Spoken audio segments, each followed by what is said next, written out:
Welcome back to the LoCo Experience Podcast. We're here in a bonus episode, the Hot Nugs Conversation series with the Fort Collins mayor candidates. And today is with Scotty V, Scott VanTatenhove. And sounds so official when you say it like that. Well, you know, I put a little flair into it. I usually get VanTater-tot. VanTater-tot, yes. I love tater tots. I mean, do you choose tater tots over French fries as a normal thing? Like if the option is there? Yeah, if it's like, you know, if it's at, what's the place on Linden Street? Poor Brothers? Yeah. They've got a great tot. Okay. Like if it's like at a restaurant and they're kind of, but if it's just, you know, a bag of tots. But if you're just in South Dakota and they're like, do you want fries or tots with that? Fries. Really? Okay. All right. Yeah. I'll try not to judge. I know. I already let you by with the red glasses, but that's cool. So I just got them. Well, they look nice. I've never had glasses like this before. They fit your personality. But we just met. I know, but that's people like me immediately. Oh, okay. It's a surprise to me when they don't. Wonderful. But sometimes I'm surprised. I'm trying to look more mayoral. I don't know if you can see, but I'm wearing a jacket. Yeah, it looks like you got that at a thrift store, probably. This one, I don't know, maybe. I like that. Nice. I had a pair of pants with that same color and the fat cord. Virtually. You gotta have the fat cord. Yeah. Yeah. After I was at the Clean Energy Forum at the Lyric Cinema, and I've been wearing my short shorts to every event. Okay. I even did a video. It was like, so everyone's talking about my shorts. So I did like a 30-minute just montage of me in short shorts. Did it go viral? It got over, for me it did, 1,000 views. That's quite a bit. 1,000 views is good for me, and it was just my shorts. Okay, we're going to move on to the barbecue sauce. All right. Are you ready? I'd love to. Okay, gentlemen first, and and by the way, double dip, but only if you flip is kind of the policy. If you, Okay. So we'll have a nice little taste. I had a full round already with Tricia, so I'm probably just going to do halvesies. And there's a trash can right here too. I also completely believe you that you just did this, and so if you need to not do a sauce, no, I'm going to hit them all. That's got good pepper. Yeah, it's like a black pepper. As soon as it hits the back of your throat, and like a black peppery molasses. Oh, so you licked it off, and then you're going for the bite. It's an interesting strategy. I'll probably do that with all of them. Okay. Because I want to taste the... Yeah, you don't want to get the other flavors in there. You want to just kind of hit the essence. Is that... Yeah, plus you never eat all the chicken on one of these, do you? I've never seen any of these, like the hot wings or hot ones or anything like that. I don't know if they do or not. Yeah. I assume not, probably. Oh, all right. I mean, it seems like those little teenage actresses they have on the show sometimes, they could never eat 8 chicken wings or 10. That's a lot, you know? Yeah. All right. So our first question is from James Merkley with StoryPath Creative. What's your fondest story to share about the people or community of Fort Collins? The fondest. There's so many. When I read this question, I was like, from when I could tell a story from like my elementary years. You were Sean's high school teacher. Yep, I was also Sean's high school teacher. So there's that whole era of like me growing up in this town, 83 to 95. Okay. I spent every waking moment here and all that kind of stuff. So my mom had a small business on Linden Street. Okay. So I grew up kind of just skateboarding in Old Town Square, learning to go to the Right Life and build a skateboard. In 1988, Tony Hawk. Before it was cool down. Tony Hawk came along with Kevin Staub, and we had we had a skateboarder in this town by the name of Joe Johnson. Okay, he still lives around here. He lives in Loveland. Okay, but he got signed to Vision, the skateboard company. Okay. It was like out of Southern California, and he was a sponsored skater. And because he went on tour and was in Thrasher magazine and everything like that, he brought Tony Hawk and Kevin Staub, who are both huge in the skate world, and brought them, and we did a skate festival in 1980. I'm thinking it's 87, summer of 87, right in front of the Linden Hotel and Right Life, and they shut down the street. This was a decade before New West Fest or anything like that. Yeah, for sure. I mean, it was just Old Town Square was just turning around at that point. The first renovation was started probably, but that's it. Yeah, and they finished like they actually, when they tore the street out and made Linden Street a walking pedestrian mall, that finished around 83. Okay. And then this was 87. and anything north of the walking pedestrian mall was like North College or North Fort Collins. Right. And Linden Street, that's where my mom's store was. And that's also where the Right Life was. And then Illegal Pete's is right there. That used to be the Goodwill. Yep. And that just used to be kind of, and the Armadillo used to be where, Sure.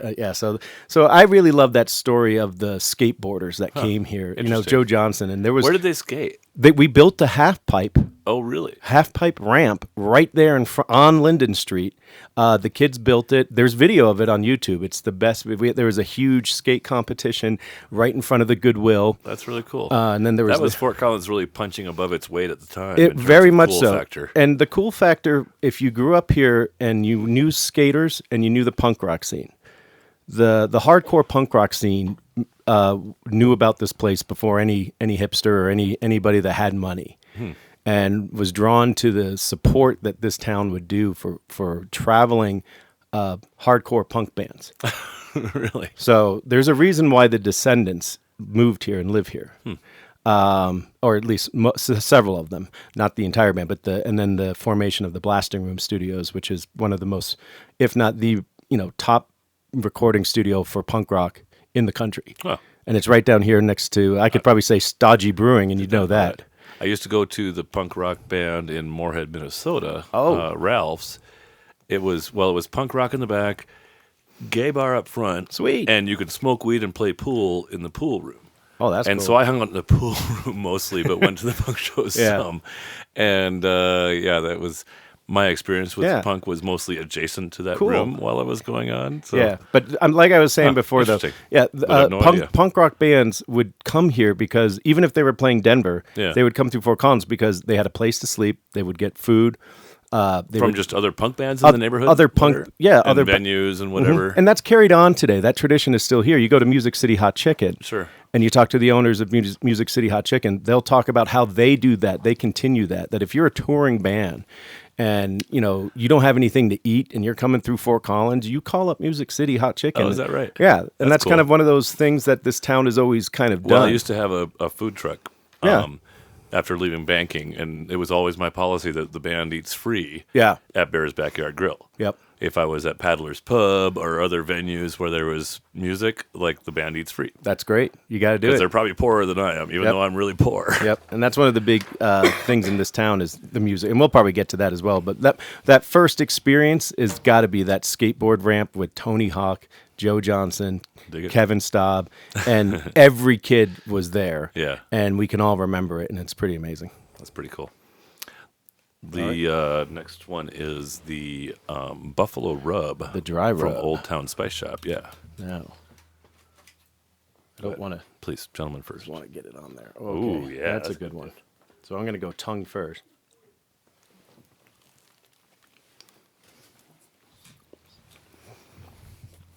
Like a fruit spice, like a sweet. The smoke didn't come in until I just got smoke. Yeah. But there's almost like and I think the color is throwing me. It's almost like a bright, sweet carrot or something like that. It looks like turmeric or something. Yeah. Almost. Oh, there it is. Yeah. Yeah. Turmeric. But it does, to me at least, have nice, like Frank's flavor profile as well once it settles in a little bit. Yeah. It's like a mustard heat. Yeah. It's not so much it's still kind of black pepper. We really haven't gotten into any like Scoville units or anything like that. No, we're just introducing new flavors to ourselves here. Yeah, that's good. The second question is from Paul, Matador Mexican Grill. What is your plan to help support small businesses to start and grow? Yeah, shut up and listen. It's probably the best advice I could tell anyone to talk when you're talking to a business owner in this town. Shut up and listen. Let them tell you their perspective. If it's going to come from liquor licensing and capacity stuff, being able to know what direction you can help that business owner get through the bureaucratic system of this city. If so navigation support is being able to know because And what do you hear when you shut up and listen to business owners on the campaign trail? What are you hearing from them that they need? Don't try to solve a problem that isn't there. Okay. I like that. Don't try to solve a problem that isn't there. An exercise. Yeah. Don't put up parking meters in a downtown that doesn't need them right now. Okay. Don't take away parking spots in a plan to build affordable housing and not replace those parking spots for the public to come. Each one of those spots is worth over $1 million each year. When I was on the transportation board for the city back in, it must have been like 2010. We had a study done of what is the value of a parking spot in downtown, because the police were starting to gobble them up for their little substations and things like that, and there were a lot of complaints. And so we had an outside firm did it, and I'm totally paraphrasing but I remember the number being over $1 million for the value that parking spot has for the downtown business over community. The course of a year. And it makes sense. When my mom had Encore Consignment on Linden Street, we lost all parking on Linden Street for a whole summer. And it's happened several times since, and it killed the business. We had to shut it down. And my dad still worked at Hewlett Packard, so that he was an HP guy. This was kind of like my mom's, fun project for Fort Collins, and loved it, and she just absolutely loved it. But yeah, losing parking and losing that access, that easy, quick access that we still have, kind of need in this town. And you can try to force the multimodal transportation ideas, but you can force it, but I don't think it'll work very well. Yeah, I do notice, because I'm basically a downtown person. Yeah. I live 6 blocks west of Old Town. I work 8 blocks east of Old Town. I go through Old Town and stop in Old Town all the time. And there's a big parts of the days when the on-street parking isn't very full. Yeah. And so it's an interesting, maybe it's I also love downtown. I'm there all the time with FoCo MX and the music scene that I've been a part of for so long. Yeah. I worked at Elliott's for 14 years. That's where I met my wife. And, so I've always gone downtown, but I've never lived anywhere near it ever since 1983. Would you have been persuaded not to come downtown if it cost you to park while you were there? It would emerge as part of the equation. Yeah. But I don't think it's a deciding factor, but it's definitely a part of the equation. So I think we should move on. Okay. This one is the honey jalapeno, I believe, from... can I look at the... Yeah, please. I don't know if I believe that you can. Make sure I'm telling you the right honey thing. jalapeno sauce from Matador. Matador. So, please, enjoy the first dip. Dip and lick. I wasn't going to say it. I just don't want to lick my lips in the microphone because I hate that sound. No, you just did it. That's tasty. I'd put that on eggs. Really? It's got a sweet... Like scrambled eggs? Yeah. It's got a sweetness to it. Yeah. That is pretty... it's the textile of the syrup, like the tactile feel of syrup. Yeah. Kind of hides heat. Yeah. And so the heat doesn't really come until that kind of syrup has kind of left your tongue. Yep. And then it's jalapeno, so I know it's going to be more of a kind of a brighter, greener spice. Yeah. That's a little bit more palatable, and you're not fighting it yet. You can still enjoy this flavor if you're used to it. My mom thinks ketchup is spicy, so this may have put her right in the hospital. Like she would have stuck an EpiPen right in her heart, even though she doesn't need it. But I think it's pretty good. I love my mom. Hi, Mom. Last night I made German sausages with sauerkraut and potatoes, and just German sausage. There's like know, what, German, like a it was kielbasa more or of a bratwurst style. A bratwurst. Yeah, but like a beaver style, whatever. Yeah. Anyway, my exchange student Sarah ate one of the potatoes right off and burned her mouth, and she said the potato tried to kill me. Anyway. It was funny. That's something we need is more German food in Fort Collins. Well, we've got the new schnitzels. Oh, what's it called? Yeah, the Schnitzel Schnitzels station. Schneider's Stitzels. And that's he used to own Moe's. Former Moe's, yeah. Yeah. And I know that story behind there. And before it was Moe's, that one spot was also Lucille's. Before that, it was Plank. Oh, is that right? Oh yeah. I didn't know it was Lucille's before that. Oh no, not Lucille's. It was Fiona's or something like. It was another southern style. I remember Plank. Lucille's has always been by what Lincoln was the guy's Center. name that did Plank? Patrick Legans. Yes. Hey, Patrick, if you're listening. Yeah. Where's my $10,000? we'll move on. From former Mayor Emeritus Wade Troxel, Fort Collins has been described as the choice city, known for beers, bikes, and bands, and more. What's your vision for the evolving brand? What could Fort Collins be in 30 years from now? That's interesting. So, Fort Collins, the choice city of beer, bands. Well, we're the choice bikes. city of Colorado. Yeah, I know, but the way But then we're also known for beers, bikes, yeah, and but bands. I just caught something. It's like we're combining it. Like No, those are a couple of our brands. yeah, I know Historically. but oh yeah, when I was in ninth grade, I wrote a letter to the editor of the Coloradoans in against Amendment 2, which was the basically legalized discrimination in housing and in hiring against homosexuals in the state of Colorado, and it got put into our state constitution. Okay. In 1991. It was eventually found unconstitutional by the Interesting. Supreme Court. I didn't know anything about that. And so there was a big pro Amendment 2, anti Amendment 2 in the early 90s here in Fort Collins. All right. And the very first civic engagement that I ever did is I was in a class at Fort Collins High School. My teacher was Rick Nelson. And he offered, what do you do if there's a social issue that you're upset about? Yeah. And he was my history teacher, so it wasn't quite a, So he said, write a letter to the editor of the Coloradoan. Okay. And I was like, you can do that as a kid? So I printed one up off of my, computer at the time. Brother typewriter. The dot matrix, printed it up. I put it in an envelope, mailed it to the Coloradoan, and two weeks go by, and it gets published. Okay. And it says, and I ended it with, now I know why you want to call it the choice city.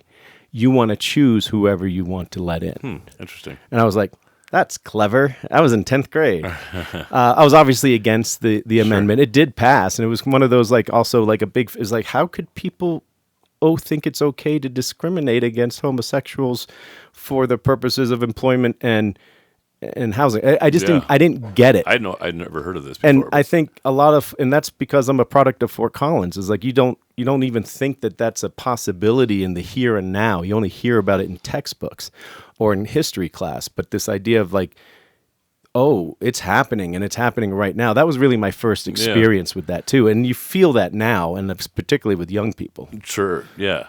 Well, I mean, even when I moved to Colorado, I'm from North Dakota.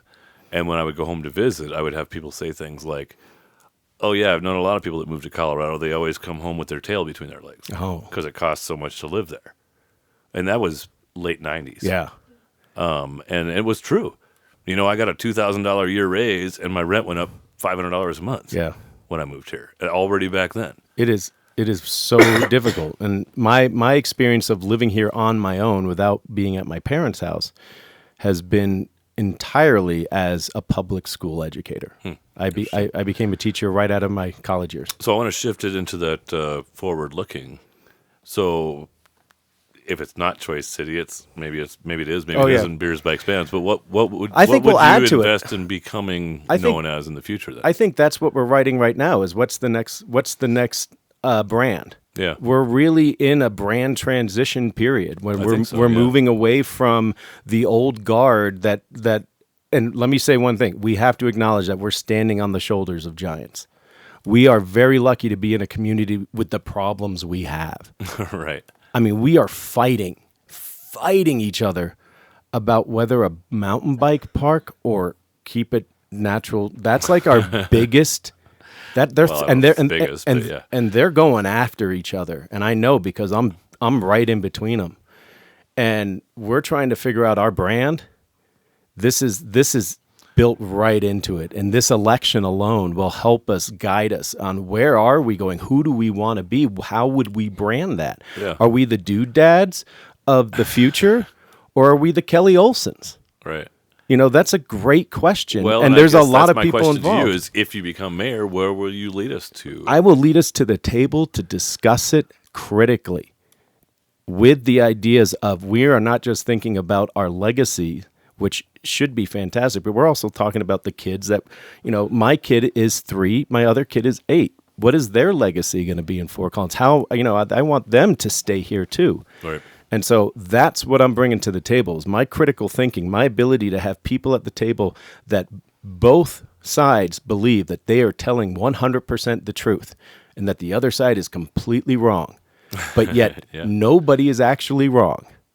I've been in situations like that. I've been trained to understand that kind of situation. Yeah. So that's what I'm bringing. And so that to me, that means that whatever we come up with won't be a gimmicky political campaign thing. It'll be authentic from the town. From the fabric, All right. I dig it. All right. This one's going up. We're going up. Yeah, we're going up a notch with heat on this one. Brewhouse Sauces, Old Town Spice Shop. Yep. They've changed location a couple times. Just one major time, just once? I think. Yeah. Yep. We used to get, I know there's several bartenders in town, several private owners as well, that they just spice blends and different things. They use their stuff. That's one of the reasons why our drinks taste so good. Yeah. Across from bar to bar to bar is we got some great local ingredients always going in there. That is true. Sean does that a lot. Yep. So this one is the Rebel Uprising from Old Town Spice Shop. All right. Yeah. Gentlemen I first. sat all the way back down. I was like, oh. I was giving Ava a chance to stop coughing from her sampling. Suck that nugget. Yep. There's all right. So you get the more red peppery, almost like a, that's like a Serrano or something. I don't know that. So, probably. Yeah, but smokier, but definitely red with a red heat, not like a jalapeno, or it could be chipotle. I don't know, but that's good. Again, tasty. I think with the name Rebel Uprising, it's probably kind of at least somewhat built off of that kind of Cajun-y blends as well. But it doesn't really jump. It's definitely not like a Louisiana style. No. Nothing at all like that. Not no, vinegar. but it's got some vinegar, but not that much. Again, for me, it's a great everyday sauce that has a different flavor than sriracha. Yeah. I think that's. It's gonna have it has a kind of very similar spice profile to a sriracha, but there's a totally different flavor, and it's still sweet enough that whatever you use it on sriracha, you could use that. I dig that. I think that's pretty good. There's some free marketing for you right there. Yep. There you go, Sean. Use that. From Sean is this next question. Oh. The proposal for paid on-street parking in Fort Collins aims to address revenue and parking turnover. How do you plan to balance the city's need for revenue and parking management with concerns of business owners? Yeah, it drifted there a little bit. Sounds like a plan to pay for the people trying to solve the plan or the problem that the plan says that there is. So we need more people to enforce something that can be proven only if we accomplish it with more money. And that's what it feels like to me. Now that's just me. Again, I'm not a business owner. My mom was. Well, and what I heard maybe from Shirley in our first podcast was that like the fees from parking tickets don't come close to covering the staffing costs of patrolling to see if people are going over 2 hours in those zones and stuff like that. And is that really where our FTEs need to be? I don't know. I don't know either. And I saw a big traffic backup the other day because there was a traffic officer parked covering a lane of traffic. Can't this be done with cameras? Can't this be done without a human being, without an FTE, without that? I'm pretty sure we can figure something out. I mean, I can't even get one of those scooters to stop, beeping near my house and things like that. I'm sure we could figure out camera-based parking. It'll be more expensive. I mean, it'd be great, but then do something like that. And it sounds like it's a plan. Would you be concerned about privacy if everything was camera all the time? It's like London. If you're still complaining about privacy in the open streets of America, I'm sorry. Okay. Do you see how we catch people now? I mean, there's so many major things happening where they're they just followed them for right. They switched from this camera to that camera, and yet people are emailing me saying, "Are you going to stop those cameras taking our picture for the speeding ticket?" I was like, I freaking hate those things. Welcome to the future. Guess. They're going to print the ticket out of your dashboard here pretty soon. They can do that already. It's going to make me want to cover my license plates.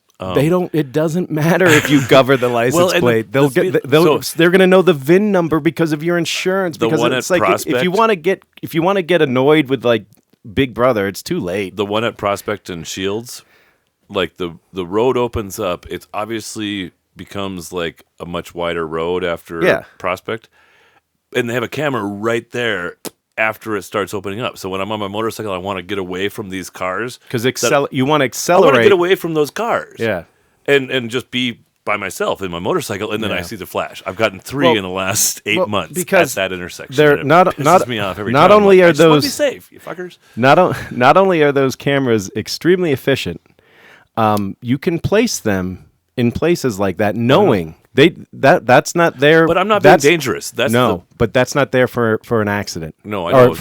They can get a lot of revenue that way. Yes, because everybody speeds up right there. Again, welcome to we're not going to increase taxes, but we're going to increase services. I mean, it's basic econ 101. We don't get this cool with not increasing sales tax without getting. They got to increase revenue somewhere, and we don't. We don't really raise sales tax. Okay, sorry. No, we're good. We can keep going. Yep. Here we have Matador's buffalo sauce, and it's getting a little bit spicier. Yeah, but not too crazy. Okay, I'm gonna take it quick. I didn't bring my reading glasses. Wow, they really chose a tight font on this one. I mean, you got to let him know. He's out there. He's like, I can't see anything. It's I'm not supposed to. Trish and I were thinking it doesn't really remind us a lot of a buffalo sauce, but it is good.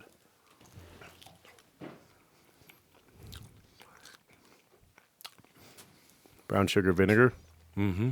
A lot of vinegar. I like that. Yeah.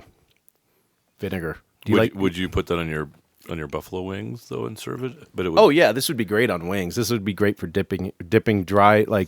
My favorite wing used to be Pizza Casbah. Now I think it's switching over to Crazy Carl's. I went to high school with Nate Haas. Okay. And I got his wings extra crispy, fried extra crispy, dry. Yeah. And I just usually dip it into my own sauce, and they are so good. Like this, I would buy this and then order wings like that delivered. Yeah. And then I would just dip them because his extra crispy dry wings are the best. I like it. Yep. I like it.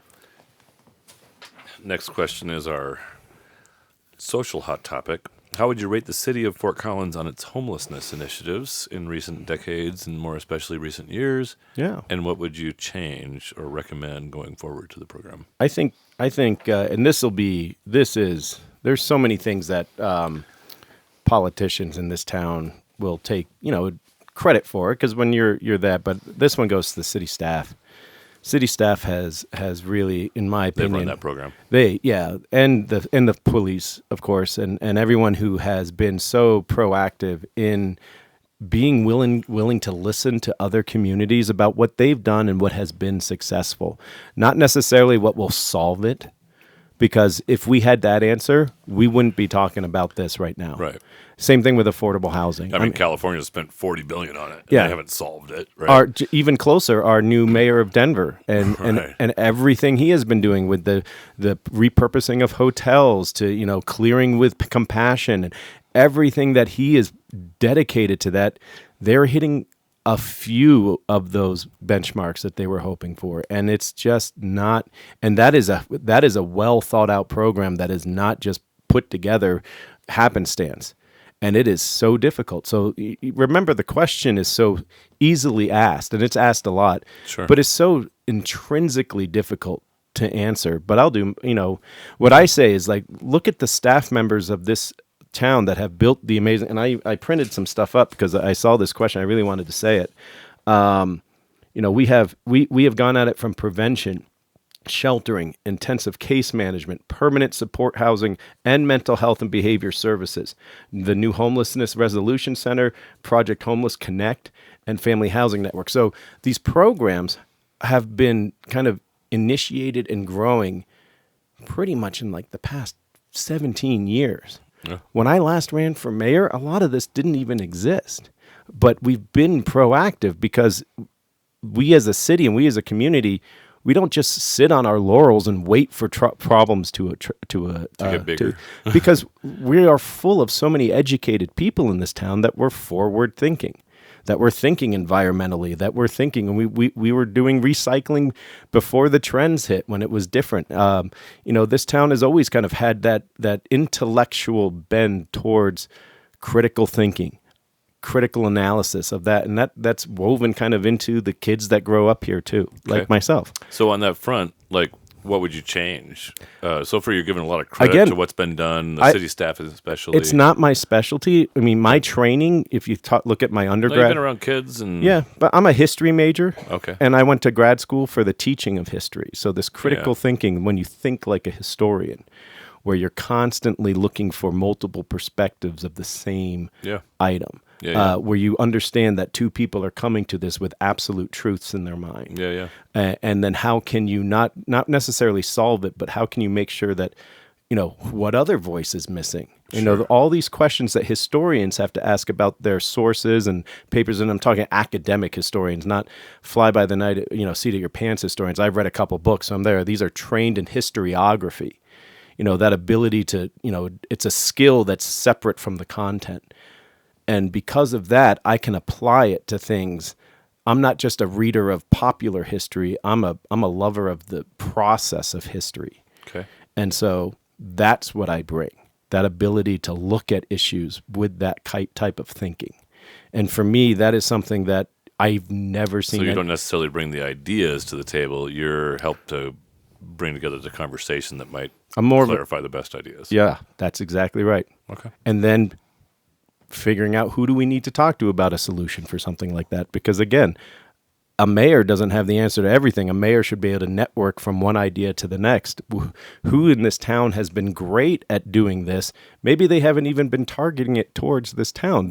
Because they're getting paid to do it for another community on another side of the planet. Yeah. We have a lot of people like that in this town. Yeah.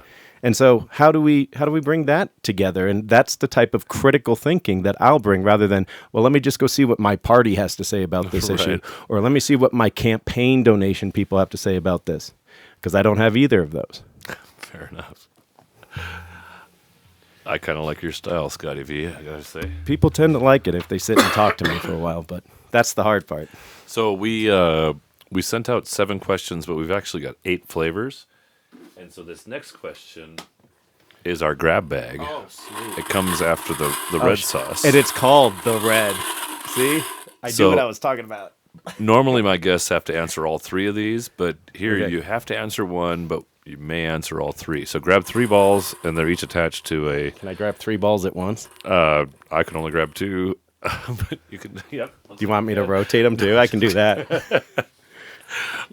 Testes. Guess where I learned that. 3. Yeah, that's old Beavis and Butthead right there. I love that one. Oh yeah.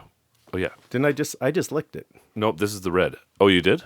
No, that was the buffalo sauce. This is the next one. Damn it. We gotta almost got away with that. Do the sauce before we. This is the red from Matador. Yeah, I am gonna do a double dip. But I did flip. Ooh, perfectly all right. That seems much more balanced than the buffalo sauce, in my opinion. Yeah. It's not chunky seedy. I like that. Okay. Oh, by the way, did I mention? Yeah, you can take one of these home. Okay. So be thinking about which one.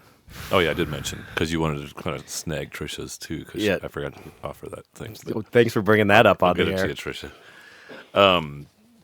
So, what are the numbers? Do you want some milk? We've got some milk outside if you want. Did any of the other candidates ask for milk? Yeah, we had milk. Well, then I'll be fine with my soda water and my constitution. All right. Ava, with the next sauce, will you bring me some milk? There's milk and whiskey, right? There's no milk and whiskey, but you don't have to be tougher than everybody else. You just have to be smarter. I got it. Well, I got that, but... all right, let's have any other questions. I got lucky number 13. 13. What's a book, movie, or podcast that's had a big impact on you? I'm going to lean back for this one. Yeah. Say that one more time. A book, movie, or podcast that's had a big impact on you. A book? The way you think, perhaps. A movie. Hopefully it's not a movie. or podcast. Well, it's not a podcast because I You don't. I do think that. I've listened to one podcast in my really? entire life, and it was a Conan O'Brien one. Okay. And then I wrote him to ask him if he would endorse me for the mayor of Fort Collins. Okay. And I got a return to sender stamp put on it. Yeah, I have a video of it on my Facebook. You should see Sounds it. very exciting. It's wonderful. So a book, perhaps? Have you had a book that's influenced you specifically, or is it just a collection of ideas that have been your influences? I mean, like I said before, I'm a history guy. I mean, there's Right. been so many books that I've read that have changed so much about like things I've thought, and from Try to think fiction about to one that non- really surprised you, maybe. Like, was there a time where you were like, I thought this, and then after this book, I thought that? That's a really good question. I'm going to remember that for next time, though. What's a book that? Okay. Probably Grapes of Wrath. Yeah. Grapes of Wrath. That spelled out poverty in a way that was hard to understand before that. Yeah, the structure of Grapes of Wrath, chapter by chapter, how it would switch from the narrative of the Joad family to the nondescript narrative of the plight of everyone, Yeah. particularly the farmers, and nobody had a name in those chapters, and it was always and it wasn't from the perspective of an individual. It was more remember symbolic and thematic and things like that. Yeah. And then it was like back and forth. And if you had just seen the movie, which a lot of people say they read the book, but they just saw that movie, especially because it's a great movie, terrible ending, completely When you screwed. missed that whole part of it. That's the most important part. Is like if you only see the movie of Grapes of Wrath, you do not know that the child dies and that the woman begins to breastfeed the old man in the shed. The most important part of the entire book. And the director of the film, who was Catholic, said, "I'm not putting that in." And MGM or whoever is like, "Fine, yeah." And so they're at the end, they're like, "And you know what, Ma? We just might make it." And they ride off into the sunset, and it's like, and it's so Nope. inspirational, Right. and it's like, that's America, and it's completely wrong Yeah. because that baby died, and that woman nursed an old man, and it is intense, and it's like, what is the symbolic of that and everything? I'm even getting emotional just bringing it up, but that book changed me on how you think of everything. Good question. Thank you. Woo! You I'm crying because of these sauces. I got tissues here somewhere, I think. Okay. This This looks one is spicy. called Room 217. Thank you, Ava. Probably Room 217. Probably Scotty's too tough to need. That's milk, not a but Shining reference, is it? I don't know. I don't know what the reference is. The Shinning. The Shinning. You want to get sued? We watched a lot of the same Simpsons episodes. Oh yeah, you got it. Season 1 through 10. Tracy Ullman show, baby. Oh yeah, the Father, what is life? Don't dip it that hard like I did. That was a hard dip. It was a big old dip. Oh, I'm scared. I'm just gonna. I'll scoop a lot too. There. So I'm just gonna eat that. That's a good amount. That's a good amount. Oh. Turmeric. It does have some turmeric in there. I feel that. I taste that. It's a lot. That's very. They're going for the curry spot. They're going for the India Southeast Asia. Yeah, it's like when the Indian restaurant says, "Do you want the spicy?" Say, all right. Yes. This reminds me. This taste right now is Star of India. Okay. Gotcha. Have you been to Star of India? Yeah. That's if awesome. you push the hot button, it tastes like this. Yeah. Kinda. If you get some of the spice. Now, most people do the buffet, and in the buffet, you'd never have spice like that. Yeah. But this would be ordered off of the menu, and you let the family go off on what they want. Yeah, this is like back in India. Yeah, this comes out of Have nowhere. some milk if you want. I have no judgment from It me. comes out of nowhere. That's it. I mean, you see me like sweating like big time over here. So That went completely around my tongue. and Just I just enveloped it in like a heat sleeping bag that just is yes, pulsating from the back Yeah. almost. And you're in a sleeping bag And that's it works its way up to the front of the tongue. Anyway, community hot topic. my tongue. That's the hot topic. I'm glad you liked it. How could this? Oh, we had to do tasting notes before. Well, I guess we did. We talked about spicy curry and Star of India.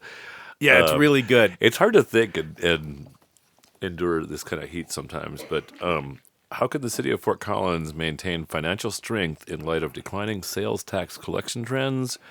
What mix of cost cutting and revenue enhancement do you envision as being the most important? We're going to bounce those other questions because you were very reflective on okay. Grapes of Wrath and stuff. We'll just. All right. I can take those back though. There. It's pretty basic. If you have unlimited wants and limited resources, and you have even more limited resources, but the wants are kind of getting like how many mountain bike parks do you want? And I know who's going to pay for it. It's kind of interesting that money for a mountain bike park is in one of the ballot initiatives. Yeah. Have you read the ballot initiatives? Not yet. You got to read the ballot, and we'll talk about that in a second. Okay. We can stay on that topic here if you want to. That's part of probably this question. You are going to see a reduction of services. So if you're also asking for enhanced services at the same time that we're seeing, and it's a domino effect from the federal down to the state. I mean, there's a reason why Polis called an emergency session. Totally broke. There's a reason why even after they came back, that he still had like another $100 million he had to cut, and he cut it from Proposition 123.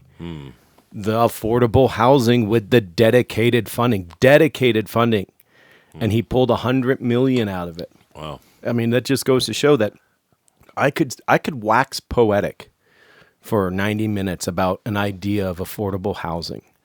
But that idea in the reality of the state of Colorado would require so many, and I've been using this, they're like round coasters, doing a Venn diagram. Okay. You would need like 12 of them overlapping, and then that's where you can get your affordable housing done properly with the federal grants, the builder, the who's going to do all the management, who's going to be doing all the books for everything, and there's a lot to be done for it. Well, and will it be better than the projects if we do it? No, I just don't That's what I think. wonder. But we're stuck in that Colorado system that's also regulated by something like the Faircloth Right. Amendment. Well, we got this condo. Is that what that is? No, the Faircloth Amendment goes back to it's a Bill Clinton thing, actually, where he wanted to end ghettos. And so there was a federal law that was put in that basically freezes the amount of land, the amount of property that a municipality can own and operate as public housing. Okay. And it freezes it at like a 1999 level. Again, I'm paraphrasing out of my head. And so like a municipality like Fort Collins can't build and own, community housing without, you can't surpass the level that was set in like 97. Okay. But We're already at that. Would the city, but can they provide housing for cheaper than the market? Government can, yeah. It's not a good idea. I mean, yes, the government can do it. It would come from another place. There's no free lunch. Yeah, exactly. But can they execute housing at a price that's lower than the free market, or would they just you can costing more? You can, but it won't work in a market-driven system very well. Okay. I understand the three wheels of a mixed market economy. Yeah. And private, government, and home, and how they interact with each other. And you can't ask the governmental part of the economic system to take on more than it can without an increase of, okay, then we need more resources to make these ideas happen. Yeah. And I'm limited. I can't borrow. We can't go into debt. We have to have a balanced budget. And so it's, okay. And then it's the hard conversations. Yeah. And that's the reality of it. I get that. I teach that. That was my job. I wrote the state standards for economics for high school. I mean, I taught it at Fort Collins High School for years. And when people signed up to do the standards, I was the one that it was me and a woman from Douglas County, and then she missed one of them, so I wrote them. So they're good. So briefly, what does the city like? The city spends money on cops and housing and The resources budget's and so regulation. big. It's such a large Like, thing. Just the electricity. That's their number one purchase is electricity from Wow. Platte River Power Authority. Interesting. It's like $107 million purchase. Wow. And then we cover that with all of our electricity bills, but we're buying it from our own company, because we're one of the owners of Platte River Power there's Authority. other owners too. Does the city make any margin on that? I don't teach that part. I'm gonna let you away with that. That's the thing I want to ask about is like, how can I be, I'm somebody that could be on that board and talk about them as, well, I'll talk to you like my mom would talk to, like, I'm your best customer. Right. What are you going to do for me? Right. Yeah. Rather than, Screw those Lumdunders. They did a price increase. Guess who buys the most electricity from you? Right. Who's going more electric than anybody else? And who's going to allow you to the keep rebate program? Who's going to let you keep those propane or those natural gas turbines on? Let you Or it's going to go either way, man. Right. That's what people are really interested in. But they would shoot themselves even more in the foot, right? Oh my gosh. Or what? After the Clean Energy Forum, I found out a lot about that. Is that right? Oh, yeah. Okay, this one is the Slade's Revenge. Jack Slade's Revenge. This is the hot stuff. Tropical overtone meets extreme heat. Pineapple, habanero, and dragon's breath. Use sparingly. Oh, it actually says use sparingly on it? Yep. I'm going to do just like that. Okay, it is on there. You can see that. I see it. This one doesn't have the forward heat as much. No, but neither did that curry one. Yeah. And it finally let me out of the sleeping bag. You can double dip if you want, or you can even have a little sip if you're not feeling it enough yet. No, I'm feeling it. It's going. Yeah. See, that's more what I would think of like the hot peppers. Like when you get a mash of those peppers, that's definitely a mash. Right. Because once they start getting into these higher Scovilles, their flavor just disappears.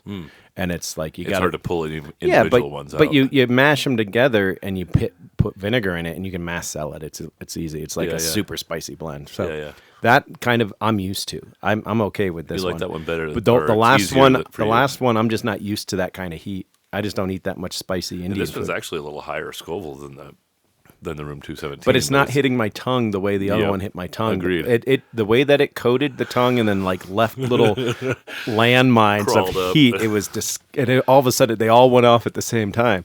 That sauce is a lot more exciting. This one, I get it. This one's just like, hot. Yeah. But it's just hot for the sake of hot and vinegar. Doesn't have as much character for you. No. Or as much. If I took like a whole bunch of roasted garlic and mixed it in with that, it would change that. I don't know. That's what I would do. Yeah. Kind of sounds interesting. So the last question is the LoCo Experience. And this is the craziest experience of your lifetime that you're willing to share with our listeners. And this is the only standard segment of this normally LoCo Experience podcast. Okay. format. Craziest. Let's Craziest experience that you're willing to share. And if you do good enough on the first story, I'll give you a second story. We'll see how it goes. Do you want in Fort Collins or out of Fort Collins? Anywhere in the world, in life. Okay, that didn't help me at all.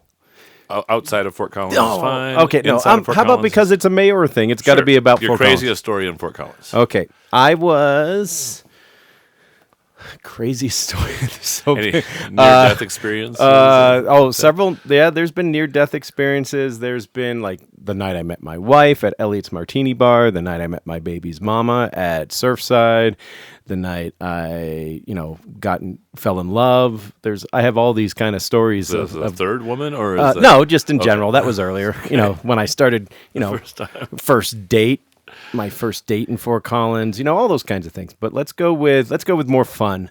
My first detainment by the Fort Collins Police Department. Now, I don't know if I've been detained by Fort Collins Police.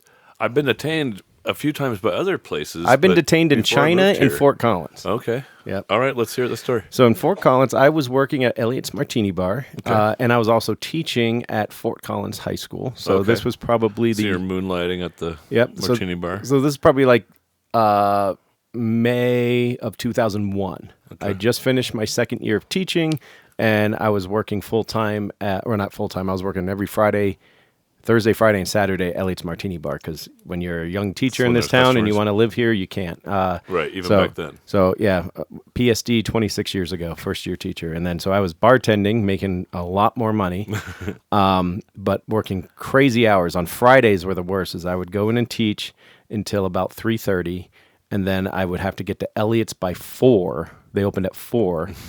And I'd have to be on my bike. Drive, roughly. Yeah, this usually on my bike.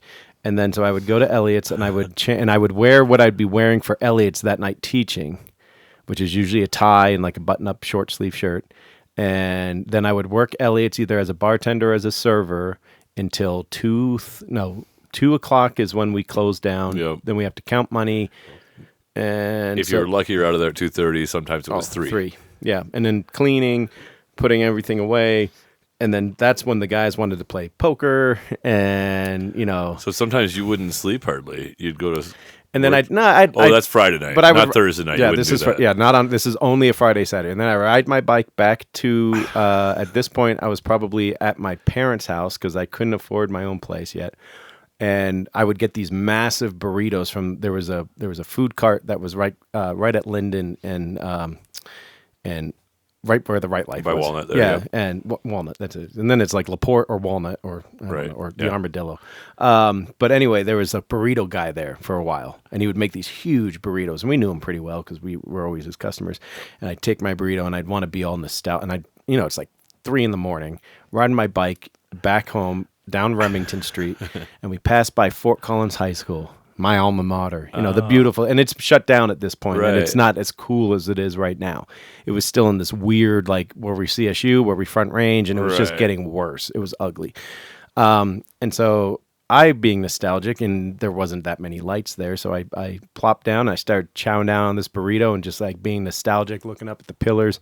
It was great, and I was having a great time, and then, nature called, and I was drinking a lot of water.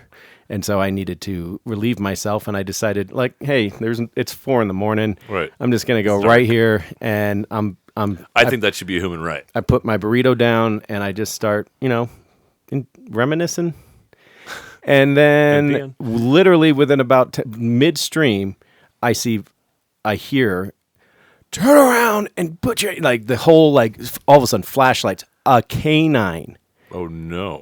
And it was like multiple. It was like lights, gun out kind of a thing. Oh shit! And I was like, "What?" Drop my burrito, and he's like, "Pull up your pants." And I was like, "Do you want my hands up, or do you want me to pull up?" It was like right out of a comic. You were able to cut it off. Yeah, I guess. It was hard. Then they turned me around. It wasn't, but they put handcuffs there was on probably me. Some dribbles going on. Yeah, but whatever. They put me up against the tree. Okay. And they're like holding me there, and I'm like, "What's going on?" It's like, "Be quiet, be quiet. Who are you? Where is he? Where is he? Where is he?" And I'm like, "Where's who?" I'm trying to remember, I'm trying to remember the name of the SRO at the high school, and name dropping. And I was like, "I know this person because I'm 22 years old." I was like, "I know this cop," and they're like, "Don't even name drop with me." And I'm like, "Am I being arrested or being detained?" And they're like, "If you were arrested, you'd know." And so I'm there for about 15 minutes, and all of a sudden they start realizing, like, this isn't the guy, is it? This is the guy. Like, you hear that. Like, I don't think this is the guy. Is this the guy? And so it was like a combination of CSU and Fort Collins cops. It was someone, the story is now, because one of the cops told me later on, because he heard about this. I was riding my bike. I'm Remington 4 in the morning. There's some old fraternity houses. I think it's the Sigma, whatever, the one with the big pillars. When I first got here, I remember that. There was 2 guys up on the roof playing wiffle ball, like up high. That someone on college called it in as someone with a shotgun on the roof of Fort Collins High School, because it's like the one with the pillars. Yeah. Right there. They got that call as Fort Collins High School has a guy with a gun on the roof. No, this is 2001, right. but wasn't still. Really such thing. So since the heavy presence, the immediacy, if you will, of and the urgency by which they addressed you. All the way up to this point, I thought it was for peeing. Right. I was like, wow, this is a really good seriously. Police force. Because I was second guessing taking a whiz. Like 5 seconds into your stream. Eventually I get eventually they take off. They're like, "Thanks for nothing, asshole." And then the dog ate my burrito. I don't doubt it. And they didn't stop him. And I was They like, did not compensate and I was you like, for the it? dog ate my burrito. He's like, maybe you shouldn't have been. dropped it on He the said you ground. shouldn't have been peeing. Oh. He's like, if you want a ticket for peeing, I'll go buy you a burrito. Yeah, that's a good Fort Collins story from I like Scotty it. V. Thanks, Scotty V. Appreciate you being here. Yeah, Godspeed. Good luck in November. thank you. Yeah. Oh, and which? I'll take your second place vote. By the way, I mean, remember this is ranked choice voting. Nobody knows what's going to happen. Yeah, nobody knows. Give me Nobody that knows. second- give Yeah, me that give second everybody the second place vote for Scotty V. You really can win that way. Yeah, you might. Which of these sauces would you like to take home with you? That second to last one. Yeah, the one the that room really 217. the one that kicked my butt. I like it. Yeah, I like a man of courage. that one's going to go. All right, Godspeed.